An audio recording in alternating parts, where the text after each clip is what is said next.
자, 오늘 우리가 읽을 본문은 굉장히 짧아요. 한 절입니다. 마태복음 5장 3절. 외웠으면 좋겠습니다. 너무 쉬워요, 외우기도. 같이 한번 읽어봅시다. 시작. 심령이 가난한 자는 복이 있나니 천국이 그들의 것이며. 외우셨죠? 한 번 더 읽어볼까요? 시작.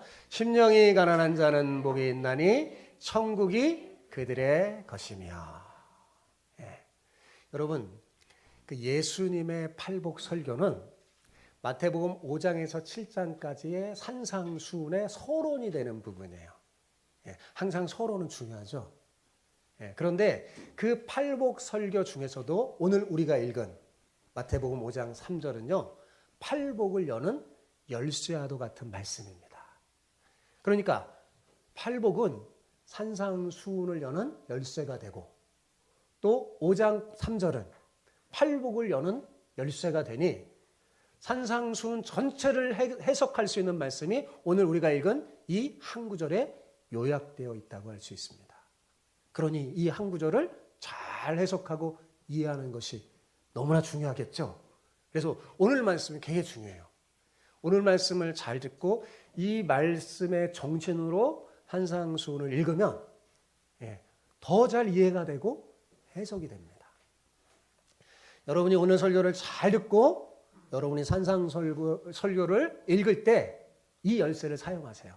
그러면 더욱 깊은 이해와 은혜가 넘치게 될 것입니다. 자, 그럼 먼저 팔복 전체의 구조를 잠깐 한번 살펴보겠어요. 자, 팔복 전체의 구조는 구약의 십계명하고 좀 비슷합니다. 여러분, 구약의 십계명이 1계명에서 4계명까지는 어떤 계명이라고 그래요? 하나님의 사랑에 대한 계명이라고 그러고, 그 다음에 5계명에서 10계명은 이웃사랑에 대한 말씀이죠. 그러니까 앞부분 계명은 하나님과 관계가 있고 뒷부분 계명은 사람과의 관계가 있죠. 똑같아요. 그렇듯이 팔복도 첫 번째부터 네 번째까지는 하나님과의 관계에서의 말씀이에요. 나와 하나님과의 관계에서의 말씀이고 다섯째부터 여섯째까지는 이웃, 사람과의 관계에서의 말씀입니다. 그리고 첫 번째와 마지막은 모두 천국이라는 말씀으로 감싸 있어요. 심령이 가난한 자는 복이 있나니 천국이 그들의 것이며, 그래서 맨 뒤에도 천국이 그들의 것이라 하고 맨 마지막 팔복에도 그렇게 감싸져 있어요. 자, 이를 통해서 우리는 이 팔복의 말씀이 천국 백성의 삶 속에서 나타나는 특징이라는 점을 알 수 있습니다. 자, 여러분, 먼저 팔복은 8가지의 복이 아니에요. 그런 게 아니라 예수님을 소유한 복된 존재에게 나타나는 8가지의 삶의 특성입니다. 그리고 이 복은 나눠진 게 아니라요, 긴밀히 연결되어 있는 거예요.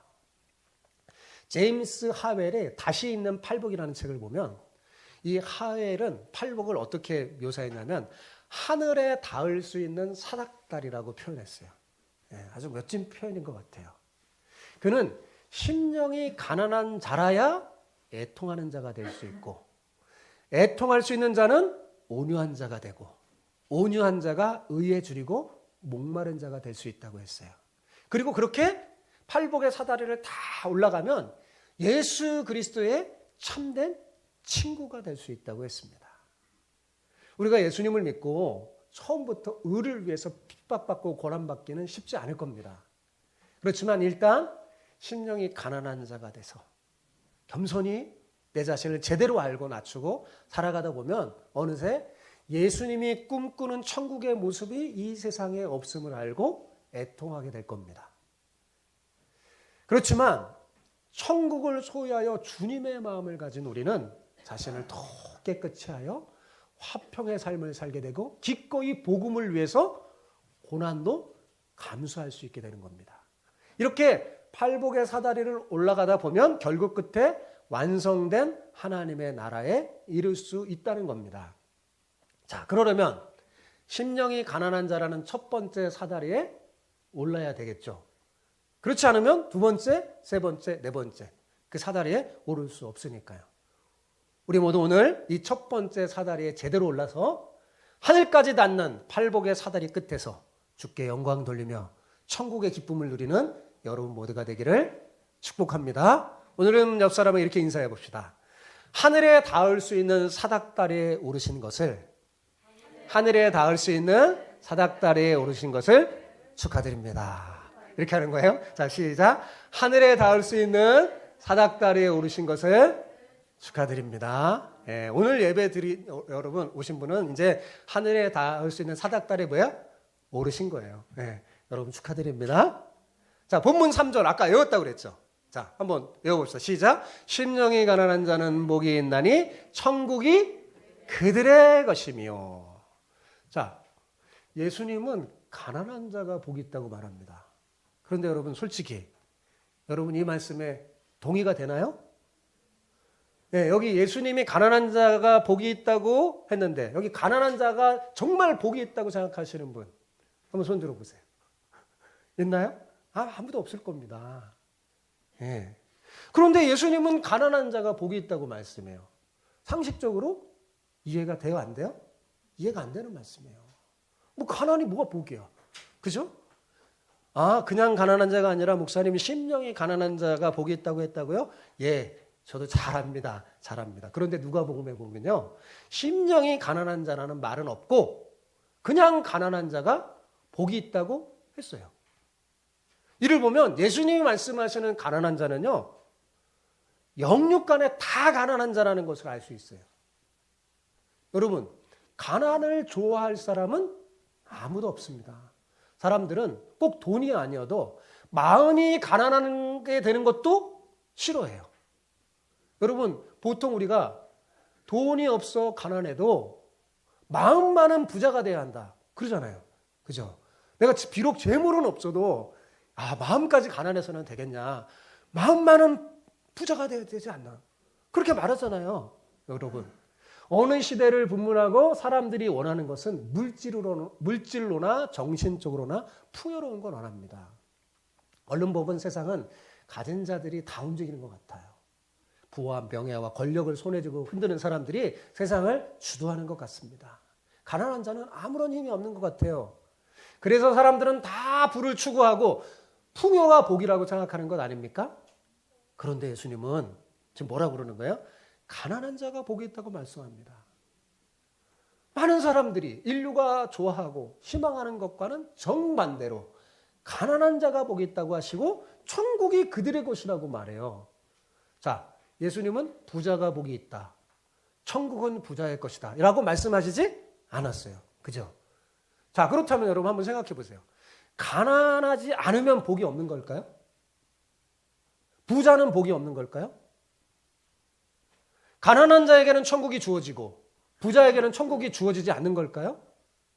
여러분 물론 그렇지 않습니다. 성경을 보면 부자들도 얼마든지 하나님의 복을 누리며 천국이 주어지는 것을 볼 수 있어요. 그죠? 성경 어디에도 여러분 아무리 성경을 읽어도 어디에도 가난 자체를 복된 것이라고 말하지 않습니다. 오히려 성경을 잘 보면 가난은 영적이든 육적이든 극복돼야 될 것이라고 가르쳐요. 예. 게으름은 게으른 자야. 너 게으르면 가난하게 된다. 그러니까 게으르면 안 된다. 이렇게 말해요, 성경은. 그죠? 그래서 하나님은 우리에게 가난하고 연약한 자를 어떻게 하라고 그랬어요? 도와주라고 그랬잖아요. 구제하라고. 왜냐하면 그 가난에서 벗어날 수 있도록 좀 도와주라는 거예요. 가난 자체가 여러분 복된 상태가 아닙니다. 그런데 사람들이 예수님의 이 가르침을 잘못 해석한 사람은요, 그 가난 자체를 미덕으로 알아서 그렇게 삼고 생각하는 사람들이 있어요. 무소유를 추구하는 사람도 있습니다. 그런데 여러분 생각해 보세요. 가난 자체가 복받는 유일한 상태라면 아무도 가난에 벗어나려고 노력하지 않을 겁니다. 그렇죠? 가난이 복인데 무슨 노력이 필요하겠어요. 가난해지기 위해서 우리가 해야 할 일은 뭘까요? 그냥 가만히 있으면 돼요. 그죠? 아무것도 안 하면 됩니다. 노력하고 일하지 않으면 됩니다. 여러분 이것이 옳은 걸까요? 옳은 게 아니에요.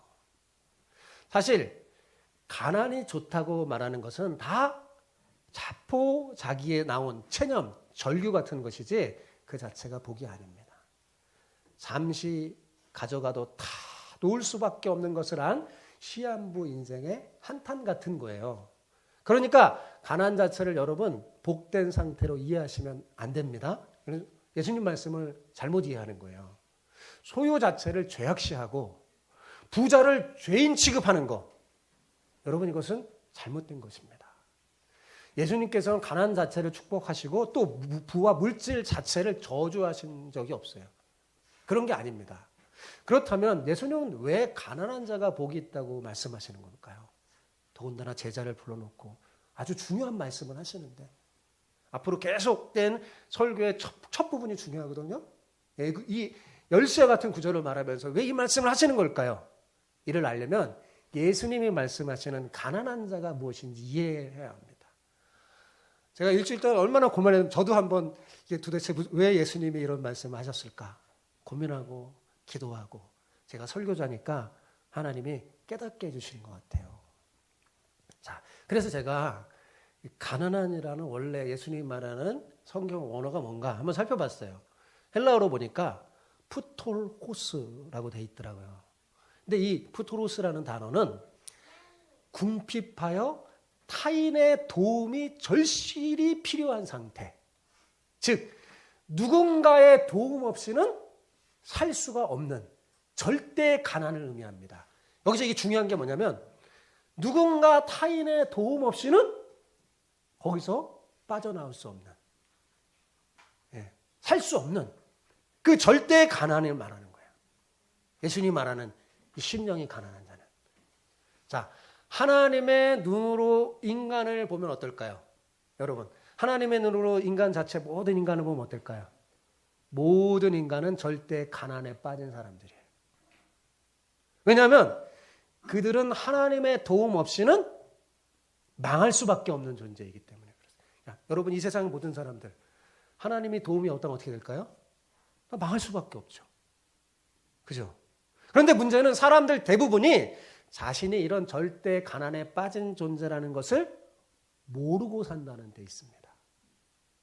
자신이 절대 가난에 빠진 줄 모르고 계속 살면 어떻게 될까요, 여러분? 내가 지금 절대 가난에 있어요. 누군가 도움이 없으면 나는 이제 끝이에요. 완전히 망해요. 그런데 그걸 모르고 살면 어떻게 될까요? 여러분, 왜 대답을 안 해서요? 너무 쉬운 질문했는데 그걸 모르고 살면 어떻게 될까, 시원아? 조그맣게 말한 것 같아. 망하게 되죠. 그죠? 모르고 살면 망할 수밖에 없잖아요. 모르고 사니까. 계속 가면 낭떠러진데, 거기 떨어지는데. 낭떠러진지도 모르고 계속 가면 어떻게 돼요? 떨어질 수밖에 없잖아요. 망할 수밖에 없습니다. 그러니 그들이 아무리 돈을 많이 가지고 있고 명예와 권세가 있다 해도 어떤 사람일까요? 복 있는 사람이에요? 아니요. 그죠? 복 없는 사람이죠. 불행한 자입니다. 조금 시간이 지나고 나면 다 사라지고 없는 것을 붙들고 지금 낭떠러지에 매달려 있으니까요. 그러나 자신이 절대 가난에 빠져 있다는 사실을 아는 사람, 그 사람은 어떨까요?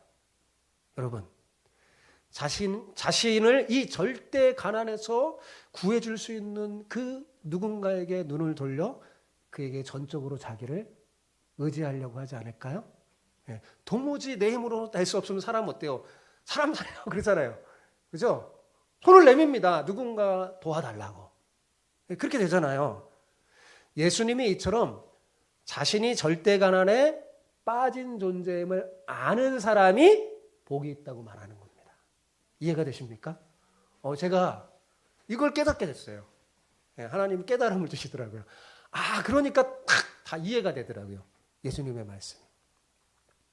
자, 왜 자신이 절대 가난의 존재에 빠진 사람이 복이 있습니까? 왜냐하면 예수님이 바로 그들을 구원해 주시고 천국을 선물로 줄 것이기 때문입니다. 가난한 것이 시발점이 돼서 예수님을 찾아요. 나의 도움은 예수님밖에 없음을 알고, 그리고 그분을 찾아 믿었기 때문에 천국이 자신의 것이 되는 겁니다. 그런 의미에서 예수님께서는 심령이 가난한 자는 복이 있다고 말씀하시는 거예요. 그래서 누가복음에는 가난한 자, 왜 마태복음은 심령이 그랬냐면 한쪽만 말하면 한쪽만 생각할 것 같으니까, 그죠? 한쪽만은 물질적인 가난만 생각하고 또 심령이 안 붙이면 또 영적인 그런 마음의 가난도 전혀 생각하지 못하니까 두 군데 아주 균형 있게 마태복음에는 심령이 가난한 자 이렇게 말했고 누가복음에는 그냥 가난한 자는 이렇게 말한 겁니다. 다 포함되는 거예요. 여러분, 우리는 물질로나 영적으로나 다 절대 가난에 빠진 존재입니다. 자, 이것은 신약의 천국 백성에게만 해당되는 말씀이 아니라 구약 백성에게도 해당되는 말씀이에요. 자, 여러분 이사야 61장 1절과 66장 2절을 한번 찾아서 읽어보겠어요. 같이 먼저 61장 1절 읽어봅시다. 시작. 주 여호와의 영이 내게 내리셨으니 이는 여호와께서 내게 기름을 부으사 누구예요? 가난한 자에게 아름다운 소식을 전하게 하려 하심이라. 나를 보내사 마음이 상한 자를 고치며 포로된 자에게 자유를 갇힌 자에게 노임을 선포하며. 자, 66장 이사야 66장 2절 읽어봅시다. 시작. 나 여호와가 말하노라. 내 손이 이 모든 것을 지었으므로 그들이 생겼느니라. 무릇 마음이 가난하고 심령에 통회하며 내 말을 듣고 떠는 자 그 사람은 내가 돌보려냐. 자, 여기 이사야 선지자가 말하는 가난한 자는 그저 물질적으로 정신적으로 가난한 자가 아니라 나라를 잃고 포로가 된 상태에서 억압받고 짓눌려 마음이 상하여 아무런 소망이 없는 절망에 빠져있는 상태의 사람을 말하는 거예요. 누군가가 자신들을 구원해 줘야 할 텐데 자신들 안에는 그런 능력과 자원이 없다는 것을 처저히 깨달은 자예요. 그 누구도 아무리 돌아봐도 자신을 구원해 줄 자가 하나도 없는, 그게 바로 가난한 자예요. 이사야 선지자가 말하는 거예요. 자, 자신 안에 스스로 어떤 삶의 문제도 해결할 수 없다는 것을 깨달으니 얼마나 절망적입니까, 여러분? 이런 가난한 상태에서, 이런 절대 가난한 상태에서 이스라엘 백성들은 무엇을 악망하고 바랄까요? 여러분, 하나님을 바라보지 않겠어요? 예? 그들은 하나님의 백성이잖아요. 그죠? 자신이 도저히 자신의 힘으로는 이거 아무도 해결할 수 없는 절대 절망의 상태에서 그들이 바랄 수 있는 것은 하나님밖에 없어요. 그죠?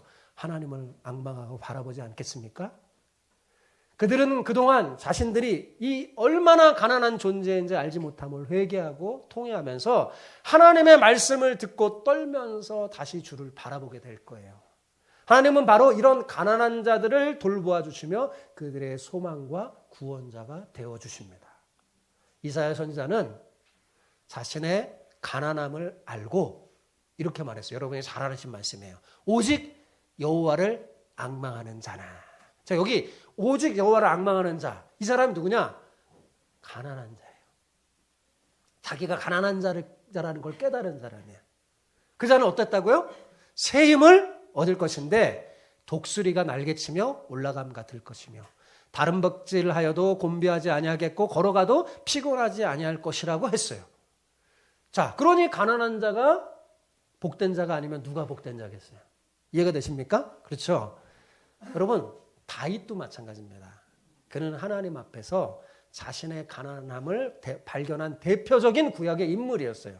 자, 시편 40편 17편 다윗의 고백을 한번 같이 읽어볼까요? 시작. 나는 가난하고 궁핍하오나 주께서는 나를 생각하시오니 주는 나의 도움이시오 나를 건지시는 이시라. 나의 하나님이여 지체하지 마소서. 여러분, 다윗이 누굽니까? 왕이잖아요. 그죠? 그런 그가 자신이 가난하고 궁핍하대요. 여러분, 상식적으로 이해가 돼요, 안 돼요? 이해가 안 되는 말이죠. 고대 왕처럼 부유하고 풍족한 사람이 어디 있습니까? 지금의 대통령하고는 비교가 안 돼요. 고대 왕은요, 막 신처럼 모든 것을 가진 사람들이잖아요. 그죠? 그러나 다윗은 뭐라고요? 자신이 가난하고 궁핍하다고 말합니다. 그는 왜 자신이 가난하고 궁핍하다고 하는 걸까요? 후반절에 그의 고백을 통해서 우리는 짐작할 수 있어요. 후반절에 뭐라 그랬어요? 주는 나의 도움이시오. 나를 건지시는 이시라. 나의 하나님이여 지체하지 마소서. 자, 다윗은 비록 자신이 왕이지만 하나님의 도움이 없이는 한순간도 살 수 없는 전적인 무능한 존재임을 잘 알고 있었던 거예요. 하나님이 나를 건지지 않으면 나는 살 수 없습니다라는 고백이잖아요. 그죠? 그래서 그는 그 누구보다도 더욱 하나님을 의지했어요. 그 결과 그는 구약의 복된 사람 중에서 가장 대표적인 사람이 됐죠. 그죠? 가장 대표적인 사람이었어요. 자, 여러분, 예수님이 말씀하시는 가난한 사람이라는 것은 바로 이런 사람을 말하는 겁니다. 하나님 앞에서 자신을 보면서 물질적으로도 육체적으로도 심리적으로도 정신적으로도 영적으로도 다 하나님 앞에 내가 어떤 자원도 없다는 것을 발견하고 내 안에는 어떤 희망이 없다는 것을 알고 절대 가난을 느끼면서 오직 하나님 밖에는 나의 구원이 없다는 것을 깨닫고 하나님을 바라보는 자. 그 사람이 바로 예수님이 말하는 심령이 가난한 자입니다. 그렇습니다, 여러분. 예수님이 복 있다고 말하는 가난한 사람이란 어떤 형편, 어떤 상황 속에서도 주님밖에는 내 인생에 의지할 자가 없다는 것을 아는 사람이에요. 나는 주님밖에는 의지할 분이 하나도 없습니다. 나는 가난합니다. 나는 궁핍합니다. 라고 고백하는 사람이 복 있는 사람이에요. 팔복의 열쇠는 바로 여기에 있습니다. 자신의 절대 가난함을 깨닫고 예수님을 의지하는 자가 천국을 소유하게 되는 거죠. 그죠? 자신이 가난한 자라는 것을 알기만 하는 자가 복된 사람은 아닙니다. 자, 예수님의 설교를 들으러 거기에 모인 무리를 생각해 보면 알 수 있어요. 자, 많은 사람들이 예수님의 소문을 듣고 모였어요. 거기에는 호기심을 가지고 모인 사람도 있었고 대부분은 병을 고치기 위해 모여들었고 굶주림을 채우기 위해서 모인 사람들도 있었습니다. 그들은 여러 동기를 가지고 예수님 앞에 모였어요. 그런데 그들 모두가 다 천국을 소유했을까요? 소유하지 못했습니다. 그들 중에 도무지 자신의 힘으로는 아무것도 할 수 없고 현실을 타개할 수 없다고 생각해서 오직 하나님만을 바라보는 그 가난한 자들이 예수님이 말씀하시는 그 말씀 속에서 해답을 찾은 거예요. 어떻게 해요? 아, 저분이 바로 나를 이 절대 가난에서 건져낼 구원자이시구나 하면서 그분을 믿고 따르는 제자가 된 것입니다. 베드로와 안드레와 요한과 야고보처럼 천국은 이 절대 가난에서 자신을 구원해 주실 분이 예수님밖에 없음을 알고 그분을 따르는 사람의 것이에요.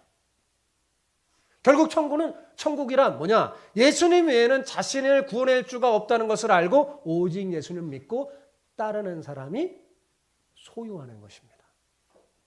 자, 이것은 오늘날 우리도 마찬가지예요. 그죠? 내가 세례를 받고 정식 성도가 되었다고 끝인가요? 내가 직분을 받고 교회 다닌다고 끝인가요? 아닙니다.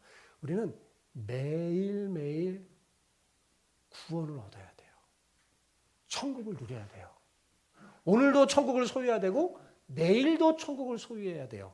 항상 천국을 소유해야 되지 오늘 소유했으니까 내일은 끝이 아니에요. 계속해서 주를 의지함으로 따름으로 천국을 계속 경험해야 합니다. 그런 여러분 되시기를 축복합니다.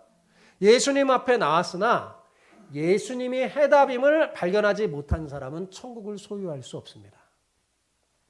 예수님 사역 초기에 예수님의 소문을 듣고 호기심 가지고 예수님 앞에 나온 많은 사람들은 대개 다 가난한 사람들, 병든 사람들, 귀신 들린 사람들, 억압당하고 배고파 우는 사람들이었어요. 그러나 그들 모두가 다 천국의 주인공은 되지 못했습니다. 자신이 진짜 가난한 사람이라는 걸 알고 그 가난 때문에 예수님 앞에 나와 그분을 자신의 구원자로 삼은 사람이 천국의 주인공이 된 거예요. 진짜 가난한 사람은, 절대 절망에 있는 사람은요, 누군가의 도움 없이 내가 살 수 없음을 아는 사람은요, 예수님을 더 철저히 의지하는, 주님을 붙잡는 거죠. 그 주님의 손이 거기를 건져주시니까 천국의 주인공이 되는 것입니다. 여러분, 사람은 자신이 하나님 앞에서 얼마나 가난한 존재임을 알지 못하면요, 예수님을 찾지 않습니다. 배고프지 않으면 먹을 것을 찾지 않듯이 가난함을 인식하지 못하면 주님을 찾지 않아요. 그래서 자신은 잘난 맛에 그렇게 살고 교만하게 살죠. 가난한 자가 복이 있다는 것은 뭐냐? 그 가난 때문에 주님을 참고 믿기 때문에 그렇습니다. 만약 그들이 가난함을 인식하지 못했다면 실제로 가난한 사람이라도 예수님을 찾아오기 쉽지 않았을 겁니다. 사실 인간은 모두 다 가난한 존재예요. 재물이 있든지 없든지, 권세가 있든지 없든지, 명예가 있든지 없든지, 많이 배우든 적게 배우든 지금 자신이 가난한 존재임을 알아야 합니다. 왜 그럴까요? 하나님을 떠난 존재는 다 가난한 존재예요. 왜요?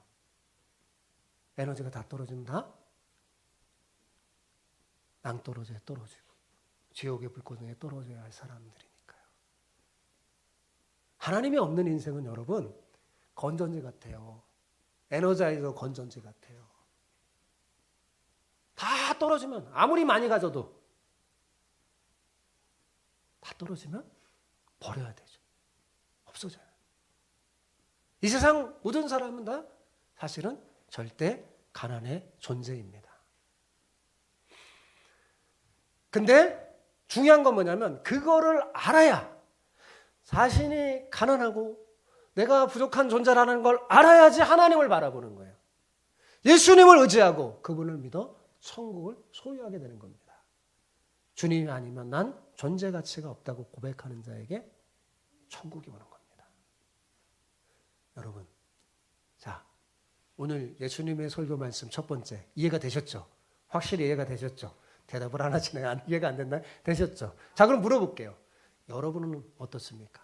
여러분은 심령이 가난한 자입니까? 이 시간 자신을 살펴서 내가 얼마나 가난한 존재인지 깨닫길 바랍니다. 그걸 회복해야 돼요. 여러분, 하나님 앞에서 자신을 들여다보지 않으면 인간은 참다운 자기 자신을 깨닫지 못합니다.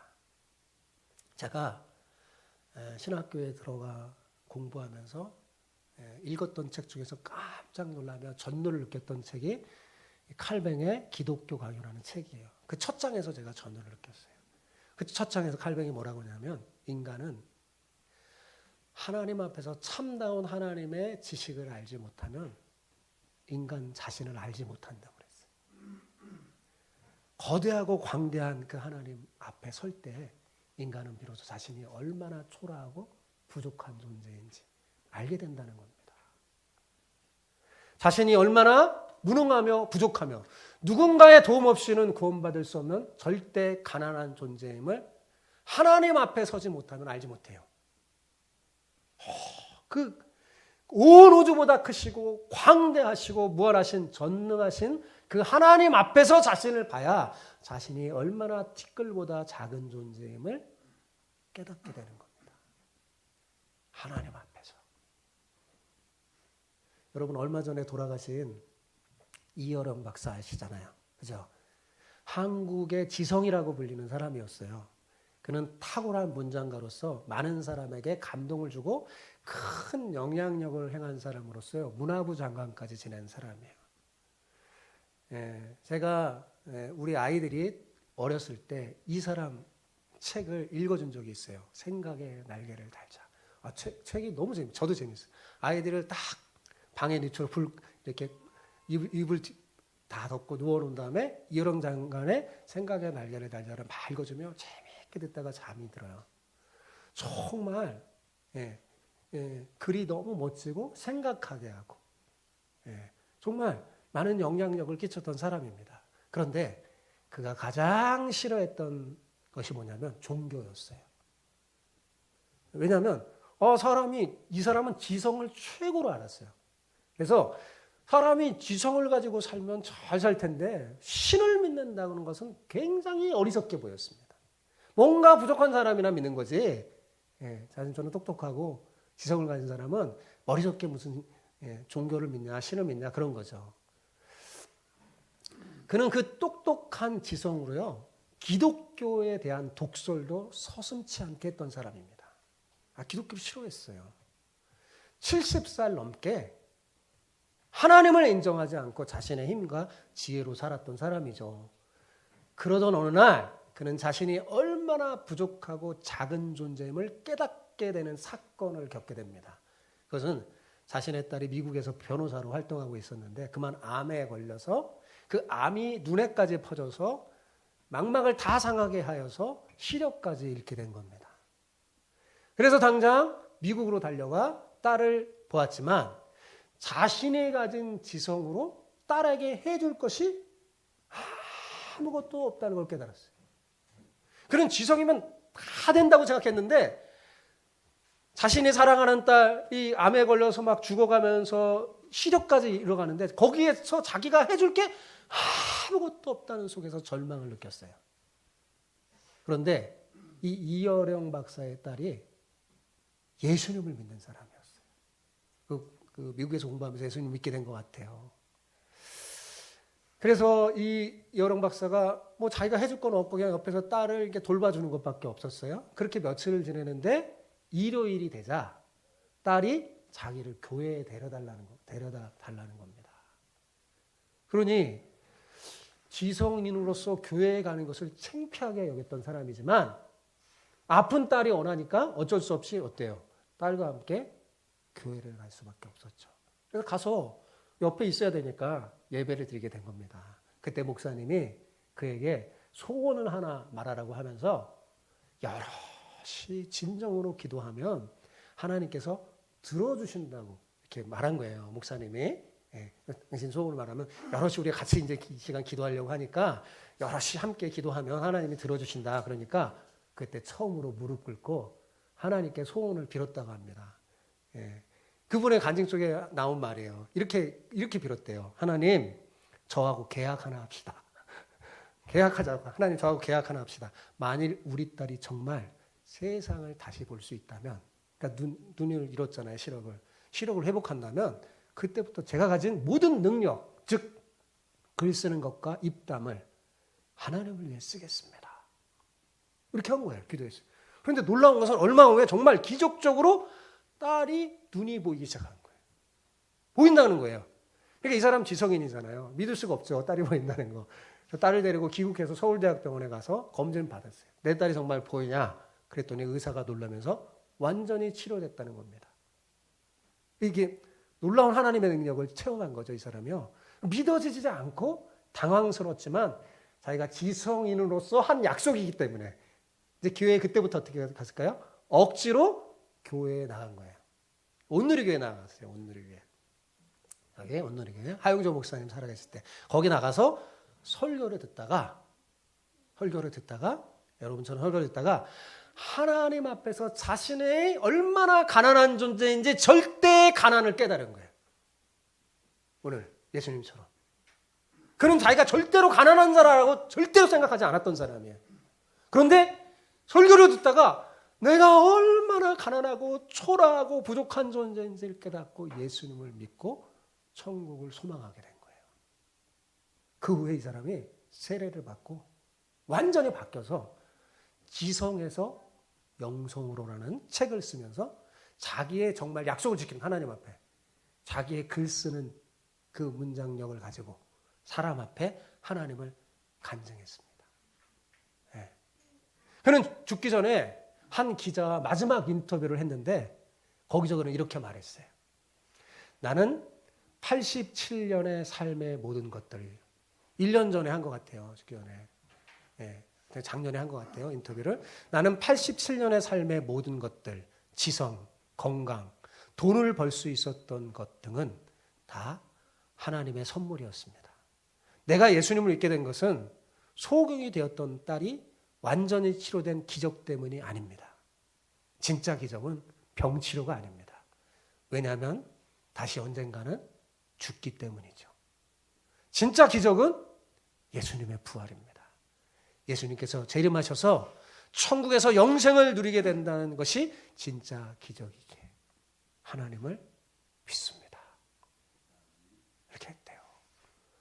사랑하는 성도 여러분, 바로 이런 사람이 어떤 사람이에요? 심령이 가난한 사람이에요. 심령이 가난한 사람들은 이 땅에서 천국을 누리다가 죽어서도 천국에 가서 영원한 복을 받습니다. 자신의 재능과 의를 자랑하며 만족하는 사람은 천국을 가질 수가 없어요.